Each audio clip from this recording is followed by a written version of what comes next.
안녕하세요. 오늘도 복된 날입니다. 오늘은 창세기 4장 말씀을 살펴보겠습니다. 요즘 우리는 분노를 참지 말라고 배웁니다. 억울하면 표현하라고 말하고 감정은 솔직한 게 좋다고 말합니다. 그런데 분노를 그대로 따라가다 보면 어느 순간 감정이 나를 데리고 가고 있지는 않은지 돌아보게 됩니다. 이와 같은 상황에 우리는 어떻게 해야 할까요? 창세기 4장은 사람이 에덴에서 쫓겨난 이후의 이야기입니다. 하나님은 범죄한 사람에게 구원을 약속하셨지만 사람 안에 있던 죄는 끝나지 않았고 오히려 확장됩니다. 에덴에서의 불순종이 이제는 사람과 사람 사이의 파괴로 이어집니다. 에덴 밖으로 나온 아담과 하와는 가인과 아벨을 낳았습니다. 1절과 2절입니다. 아담이 그의 아내 하와와 동침하매 하와가 임신하여 가인을 낳고 이르되 내가 여호와로 말미암아 등남하였다 하니라. 그가 또 가인의 아우 아벨을 낳았는데 아벨은 양치는 자였고 가인은 농사하는 자였더라. 시간이 흘러 두 아들은 하나님께 제사를 드립니다. 가인은 땅의 소산으로, 아벨은 양의 첫 새끼와 그 기름으로 드렸습니다. 그런데 여기서 이해하기 힘든 일이 일어납니다. 3절에서 5절입니다. 세월이 지난 후에 가인은 땅의 소산으로 제물을 삼아 여호와께 드렸고 아벨은 자기도 양의 첫 새끼와 그 기름으로 드렸더니 여호와께서 아벨과 그의 제물은 받으셨으나 가인과 그의 제물은 받지 아니하신지라. 가인이 몹시 분하여 안색이 변하니. 겉으로 보면 가인과 아벨 둘 다 제사를 드렸습니다. 그러나 하나님은 아벨의 제사는 받으시고 가인의 제사는 받지 않으십니다. 농산물이라서 안 받으신 걸까요? 그러나 본문은 제물보다 사람에 초점을 둡니다. 히브리서 11장 4절을 보면 아벨은 믿음으로 드렸습니다. 믿음으로 아벨은 가인보다 더 나은 제사를 하나님께 드림으로 의로운 자라 하시는 증거를 얻었으니. 문제는 제사가 아니라 하나님을 대하는 태도였습니다. 가인은 제사를 드렸지만 하나님을 신뢰하지는 않았습니다. 예배는 있었지만 관계는 없었습니다. 가인은 하나님이 자신의 제사를 받지 않으시자 몹시 분하여 안색이 변합니다. 이때 하나님이 가인에게 찾아와 묻습니다. 6절에서 7절입니다. 여호와께서 가인에게 이르시되 네가 분하여 함은 어찌 됨이며 안식이 변함은 어찌 됨이냐. 네가 선을 행하면 어찌 낯을 들지 못하겠느냐. 선을 행하지 아니하면 죄가 문에 엎드려 있느니라. 죄가 너를 원하나 너는 죄를 다스릴지니라. 하나님은 아담과 하와에게 다가오셨듯이 가인에게 다가오셨습니다. 기회를 주신 것입니다. 하나님은 가인이 죄의 유혹 앞에 있음을 경고하십니다. 죄가 문 앞에 엎드려 있다. 죄를 짐승처럼 묘사했습니다. 죄가 문 앞에서 도사리고 앉아서 기회를 엿보고 있는 것입니다. 죄는 갑자기 폭발하지 않습니다. 먼저 마음에 자리 잡고 감정을 키우고 선택의 순간을 기다립니다. 하나님의 경고에도 불구하고 가인은 결국 들에서 동생 아벨을 쳐 죽입니다. 8절과 9절입니다. 가인이 그의 아우 아벨에게 말하고 그들이 들에 있을 때에 가인이 그의 아우 아벨을 쳐 죽이니라. 여호와께서 가인에게 이르시되 내 아우 아벨이 어디 있느냐. 그가 이르되 내가 알지 못하나이다. 내가 내 아우를 지키는 자니이까. 하나님과의 관계가 깨어지자 가장 가까운 이웃인 형제와의 관계도 처참하게 파괴된 것입니다. 하나님은 다시 가인에게 묻습니다. 내 아우 아벨이 어디 있느냐. 3장에서 아담에게 물으셨던 내가 어디 있느냐와 닮아 있습니다. 죄는 숨습니다. 가인은 대답합니다. 내가 내 아우를 지키는 자니이까. 하나님이 말씀하십니다. 10절에서 11절입니다. 이르시되 네가 무엇을 하였느냐. 네 아우의 피소리가 땅에서부터 내게 호소하느니라. 땅이 그 입을 벌려 네 손에서부터 네 아우의 피를 받았은즉 네가 땅에서 저주를 받으리니. 가인의 대답은 하나님께 주신 사명을 거부하는 선언입니다. 사람은 하나님과의 관계가 깨지면 사람과 사람 사이의 책임을 회피합니다. 결국 가인은 땅으로부터 저주를 받아 정착하지 못하고 떠도는 존재가 됩니다. 12절에서 14절입니다. 네가 밭을 갈아도 땅이 다시는 그 효력을 네게 주지 아니할 것이요 너는 땅에서 피하며 유리하는 자가 되리라. 가인이 여호와께 아뢰되 내 죄벌이 지기가 너무 무거우니이다. 주께서 오늘 이 지면에서 나를 쫓아내시온즉 내가 주의 낯을 배웁지 못하리니 내가 땅에서 피하며 유리하는 자가 될지라. 무릇 나를 만나는 자마다 나를 죽이겠나이다. 가인은 자신의 형벌이 너무 크다고 합니다. 그리고 두려워합니다. 나를 만나는 자마다 나를 죽이려 들 것입니다 라고 말합니다. 여기서 드는 의문은 가인은 누구를 두려워한 것일까? 학자들의 추측은 아담과 하와의 자손은 가인과 아벨 외에도 많았을 것이란 겁니다.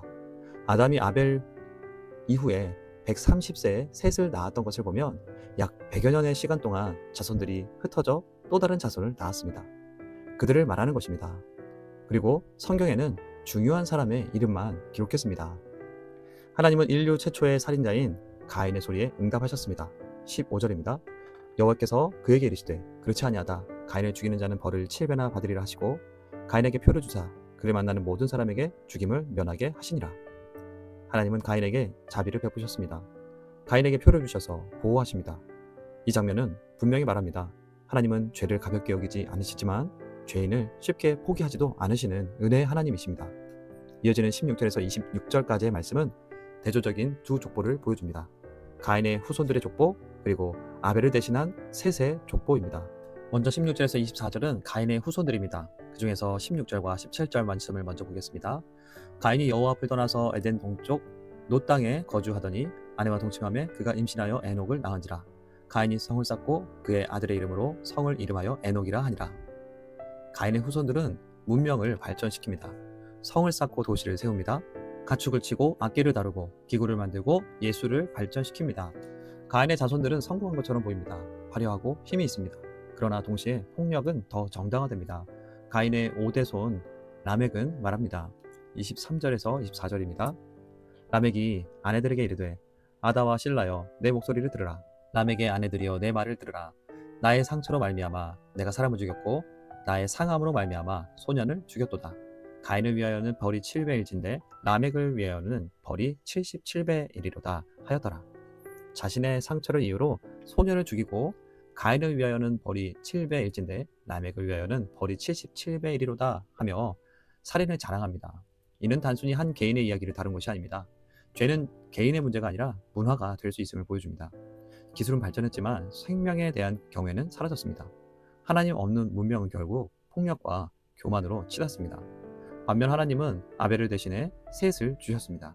셋의 아들 에노스 때에 이르러 성경은 중요한 기록을 남깁니다. 25절에서 26절입니다. 아담이 다시 자기 아내와 동침하며 그가 아들을 낳아 그의 이름을 셋이라 하였으니 이는 하나님이 내게 가인이 죽인 아벨 대신에 다른 씨를 주셨다 함이며 셋도 아들을 낳고 그의 이름을 에노스라 하였으며 그때 사람들이 비로소 여호와 이름을 불렀더라. 절망 속에서도 하나님은 새로운 길을 여십니다. 셋의 후손들은 하나님의 이름을 높이기 위해 예배를 회복했습니다.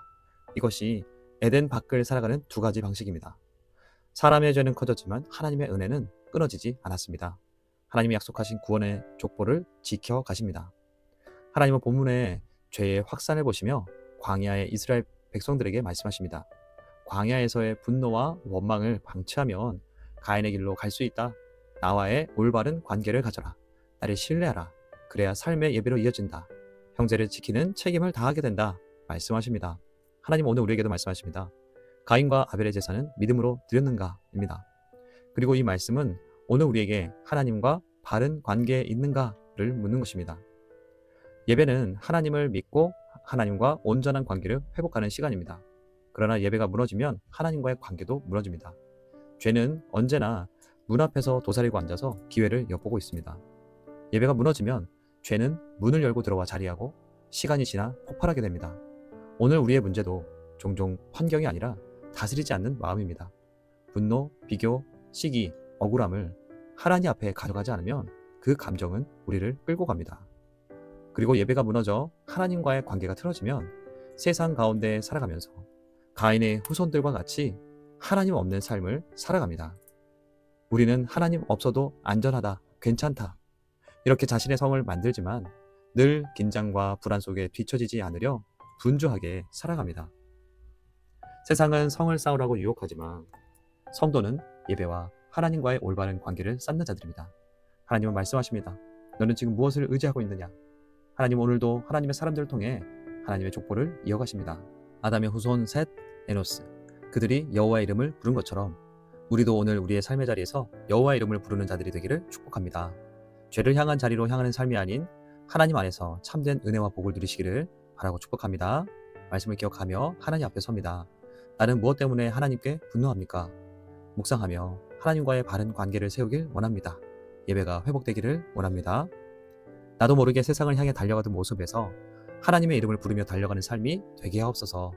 나의 성을 쌓던 자리에서 하나님의 나라를 쌓아가는 자가 되게 하옵소서.